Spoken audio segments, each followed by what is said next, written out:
Hi Lana, hello and welcome once again to Lana's Coach.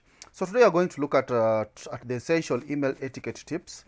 These are just some principles or guidelines on how we should communicate using emails, right? So as we are aware that mostly nowadays we are using email for communication purposes, and it's actually ideal for us to understand how best then can we use this particular platform to professionally communicate with one another across the globe.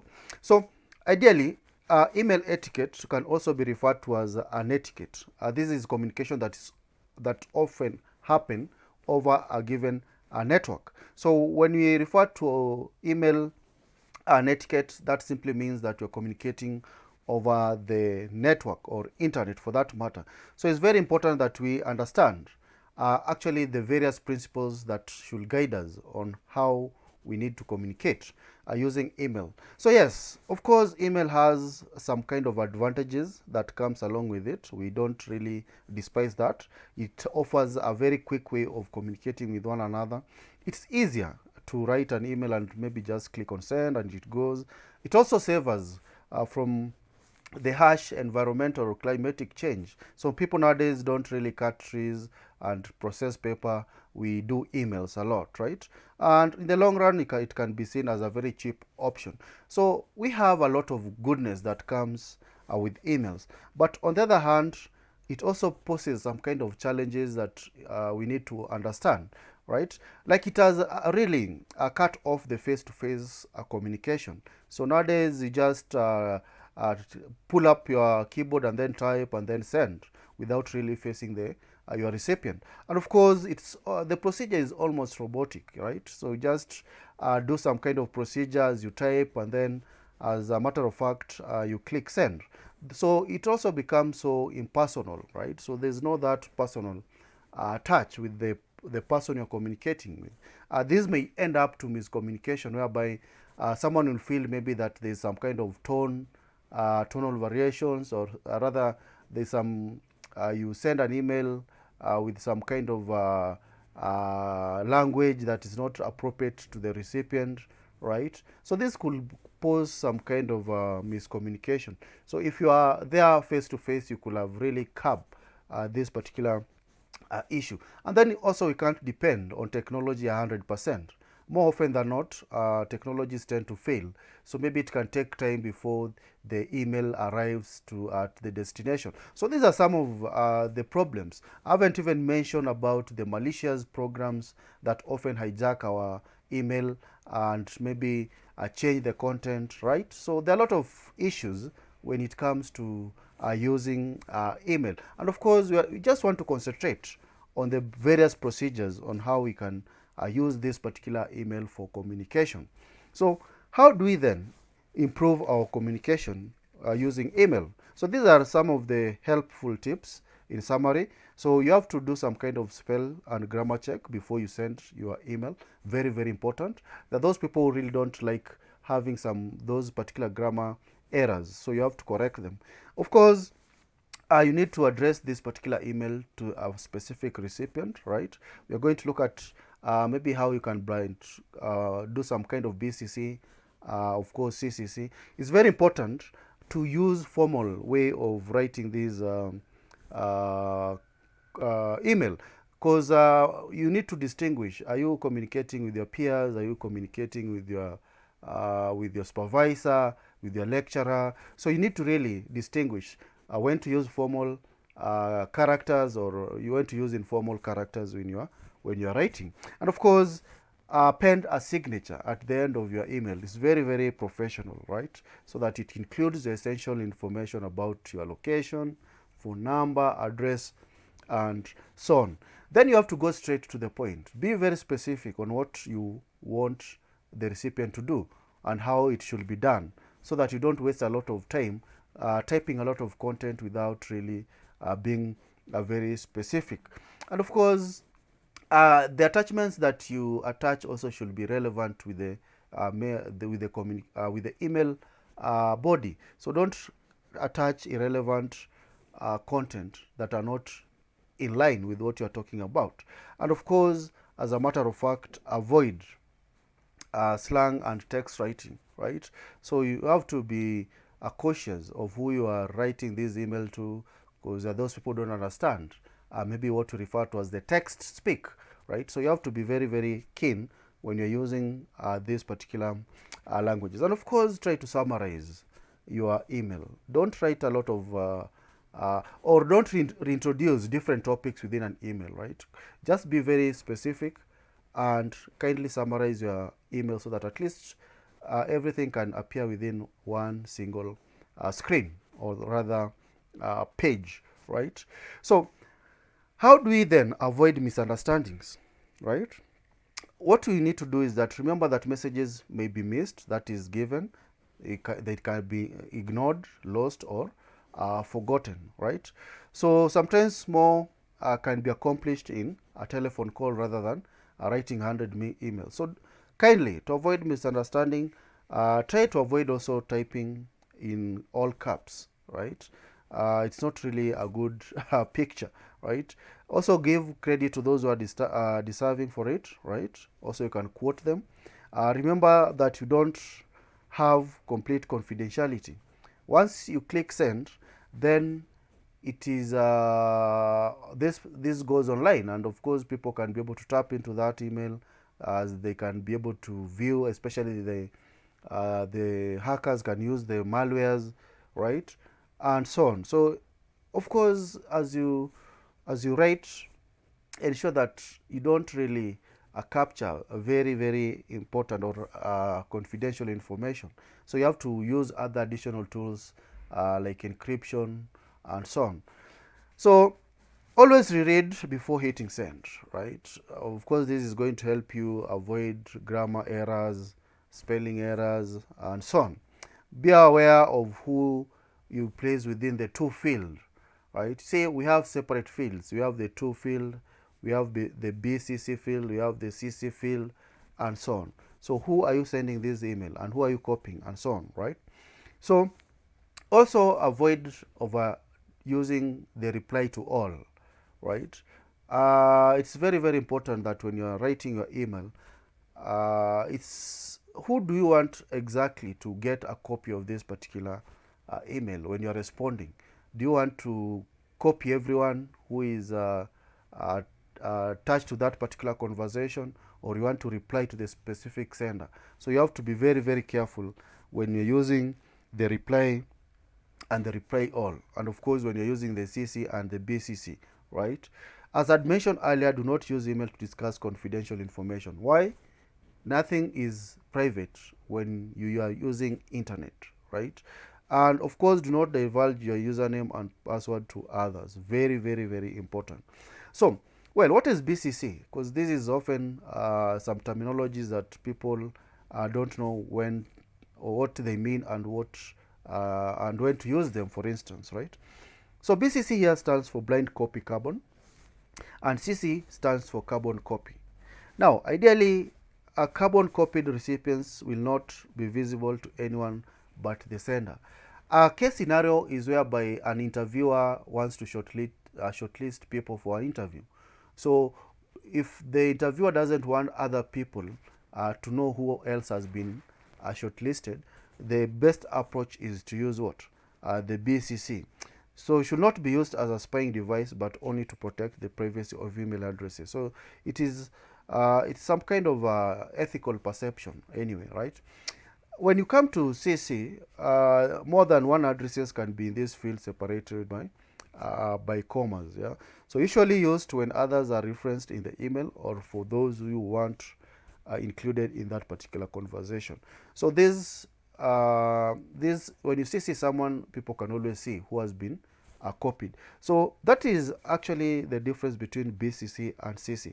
So know when to use the CC and know when to use the BCC. So there's this snapshot that shows an example of how CC and BCC is used, right? So in our case, this message is sent to Ashley Miller, and it is CC'd to Janet Costa and Nina Myers, and of course BCC to Julie Ann Sankala. So you can say that how we apply the use of CC and BCC, right? So we need also to be wise with some words. So don't forget to include your country as part of your signature. You see, when you append the signature, it's very, very important to tell the recipient maybe your location matters a lot, your area code, your phone number, the essential information that the recipient or the reader of this particular email might want from you. Even if you have a website URL, you can even append it there. And of course, also use some kind of scanning mechanism to protect you from the viruses. Avoid listing your email address in publicly available directories, and avoid replying to spam. Spam is actually a challenge when it comes to email communication. People refer to them as unwanted mail, right? So the more you associate yourself with the spam, the more they end up landing into wrong hands, right? And you know what will result into that. So send the right message. How do you achieve this? Avoid abbreviation and emoticons, right? People often don't understand what this emoticon means. So, and abbreviations, what I normally refer to as the text speak, right? So just be formal. That is the procedure when you're using email for communication. And know your audience. Once you understand your audience, is it your lecturer? Is it your colleague at work? Once you understand your audience, it is going to help you understand which particular language style that you're going to use, right? And of course, spelling, grammar, punctuations, those ones are some things that really distort the message. So ensure that at least you run some spell and grammar tool. Be very, very factual. Try to separate facts from opinions. Be focused on the facts alone when you're presenting your message within the email, right? So your most important statement should appear in the first paragraph. Ideally, we don't have time to waste. Email, people are busy reading hundreds and hundreds of emails. So the earlier you present your main agenda, the better. So ensure that the first two lines should maybe address the reason as to why you are sending this particular email. And as a matter of fact, ladies and gentlemen, don't forget the greeting and the closing remarks. Right? Dear so and so, and yours faithfully, and so on. So, right? Now, we have said that email always faces some kind of challenges. So it might not be the best option anyway, but yes, we need to use it. It comes, it provides, it poses a challenge when your tone is misinterpreted, for that matter, right? Especially when you use all caps, and when you don't know how to use the passive and the active tones. So it becomes a little bit of a challenge. We have I know friends who have been fired, some have been demoted, some have lost clients just because of their email tone, right? So also try not to insult or criticize via email, right? Don't avoid that. Better still, you can arrange on a face-to-face engagement so that you sort out this particular issue.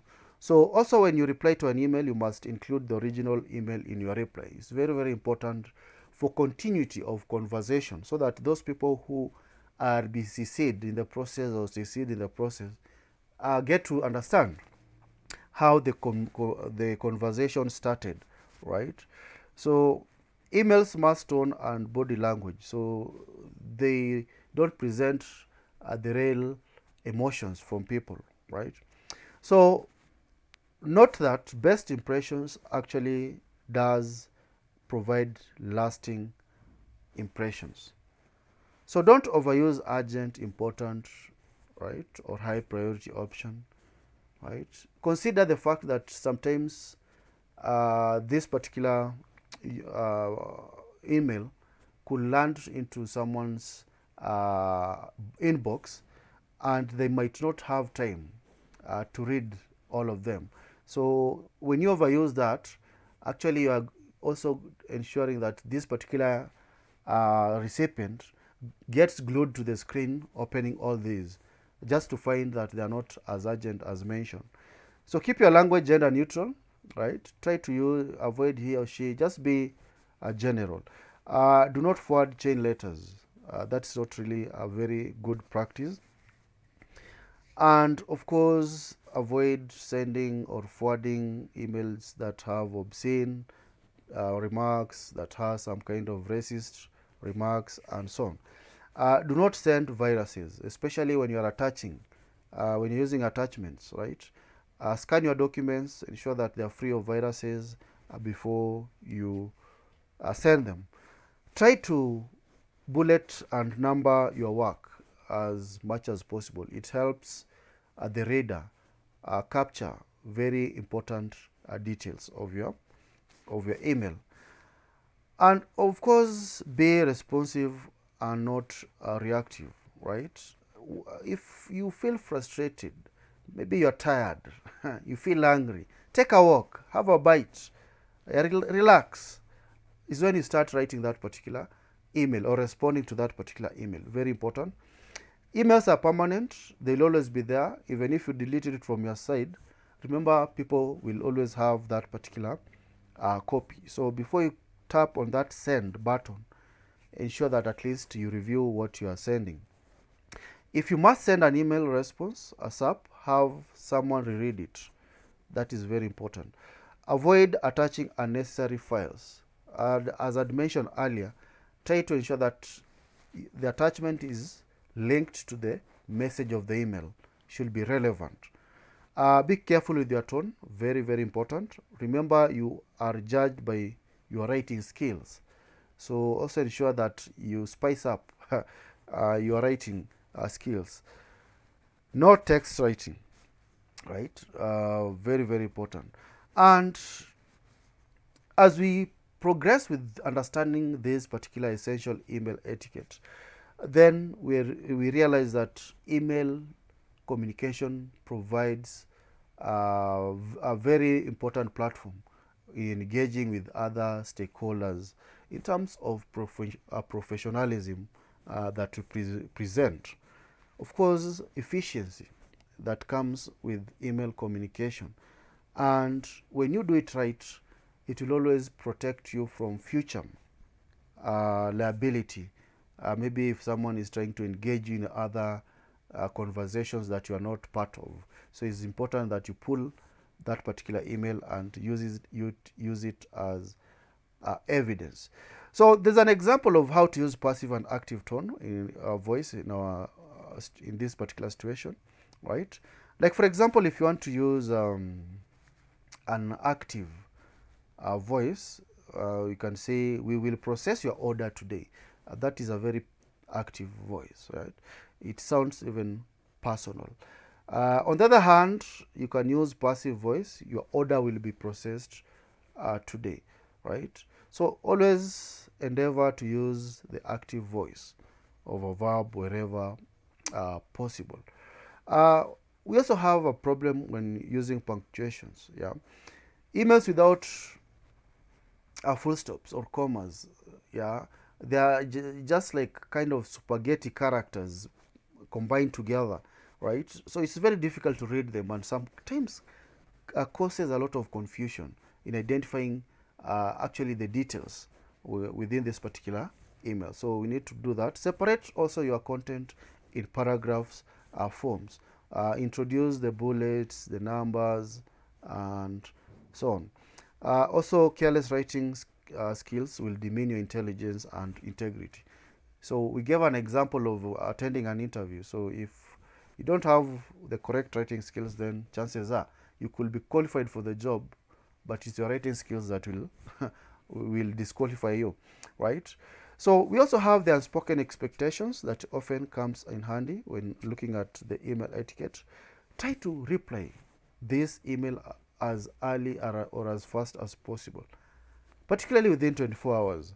Now, most people, if you can't reply, they normally auto mail or have some autoresponder telling the sender that they are engaged, and they reply after a particular period of time. Of course, also create labels, right?